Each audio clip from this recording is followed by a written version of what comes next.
Hi all, this is അമൽഡ. Welcome to Zoho Books Malayalam tutorial. ഈ സെഷനിൽ നമ്മൾ നോക്കുന്നത് എങ്ങനെയാണ് സാലറീസിൻ്റെ എൻട്രി നമ്മൾ ബുക്സിൽ റെക്കോർഡ് ചെയ്യുന്നത് എന്നാണ്.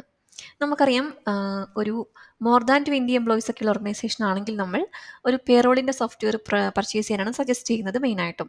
സോഹോ ബുക്സിൻ്റെ തന്നെ പേറോൾ സോഫ്റ്റ്വെയർ ഉണ്ട്.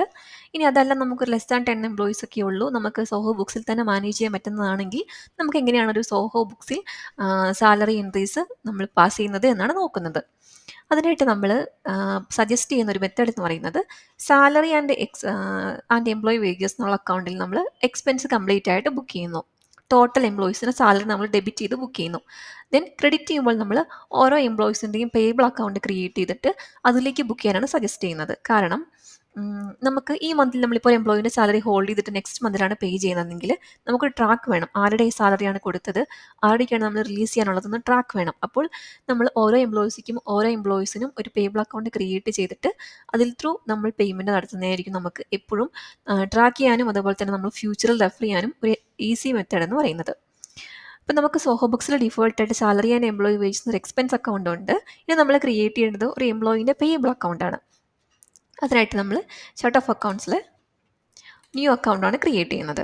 ഇവിടെ നമ്മൾ അതർ കറണ്ട് ലൈബിലിറ്റീൻ്റെ അണ്ടറിൽ സാലറി അക്കൗണ്ട്, ഇപ്പം ഞാൻ ഒരു അതുൽ എന്നൊരു ആളുടെയാണ് സാലറി അക്കൗണ്ട് ക്രിയേറ്റ് ചെയ്യുന്നത്. അപ്പം അതുൽ സാലറി പേയബിൾ എന്നൊരു അക്കൗണ്ട് ക്രിയേറ്റ് ചെയ്യുന്നു. ഇനി അതുലിൻ്റെ സാലറിൻ്റെ നോർമലി നമ്മൾ മന്ത്ലി പ്രൊവിഷൻ ഇടും. നെക്സ്റ്റ് മന്തിലാണ് പേ ചെയ്യുന്നതെങ്കിൽ നമ്മൾ പേയബിൾ അക്കൗണ്ടിൽ നിന്നും ആ പേയ്മെൻറ്റ് എൻട്രി പാസ് ചെയ്യുന്നതാണ് നമ്മൾ ചെയ്യുന്നത്.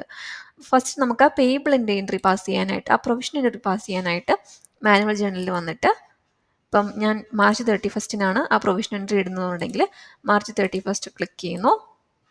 Then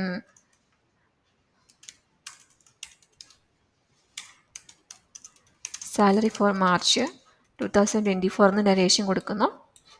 then salary and employee wages എന്നുള്ളൊരു അക്കൗണ്ട് ചൂസ് ചെയ്ത് അതിൽ അയാളുടെ സാലറി നമ്മൾ ഡെബിറ്റ് ചെയ്യുന്നു. ടോട്ടൽ എംപ്ലോയീസിൻ്റെയാണ് പറയുന്നത്. ഇപ്പോൾ ഞാൻ അതുൽ എന്നൊരു എംപ്ലോയിനെ മാത്രമേ എൻ്റെ ഓർഗനൈസേഷനിലുള്ളൂ എന്നുള്ള കൺസെപ്റ്റിലാണ് വർക്ക് ചെയ്യുന്നത്. ദെൻ സാലറി പേയബിൾ, അതുൽ സാലറി പേയബിൾ എന്നുള്ള അക്കൗണ്ട് എടുത്തിട്ട് അവിടെ നമ്മൾ എമൗണ്ട് എൻ്റർ ചെയ്ത് സേവ് ആൻഡ് പബ്ലിഷ് കൊടുക്കുന്നു. ഇനി നമ്മുടെ ബാങ്കിൽ നിന്ന് ഈ എമൗണ്ട് പോകുന്ന സമയത്ത് നമ്മൾ അതുൽ salary payable account debtor to bank എന്നുള്ള എൻട്രിയാണ് പാസ് ചെയ്യുന്നത്. ഇപ്പം നമ്മൾ ബാങ്ക് ട്രാൻസാക്ഷൻ നമുക്ക് വന്ന് കിടക്കുന്നുണ്ടെങ്കിൽ ബുക്സിൽ അത് ക്ലിക്ക് ചെയ്തിട്ട് നമ്മൾ എക്സ്പെൻസിൻ്റെ അണ്ടറിൽ തന്നെ നമുക്ക് അതുലിൻ്റെ സാലറി പേയബിൾ അക്കൗണ്ട് ചൂസ് ചെയ്യാനായിട്ട് കിട്ടും. അത് നമ്മൾ സെലക്ട് ചെയ്ത് ജസ്റ്റ് ഒന്ന് സേവ് കൊടുത്താൽ മതിയാവും.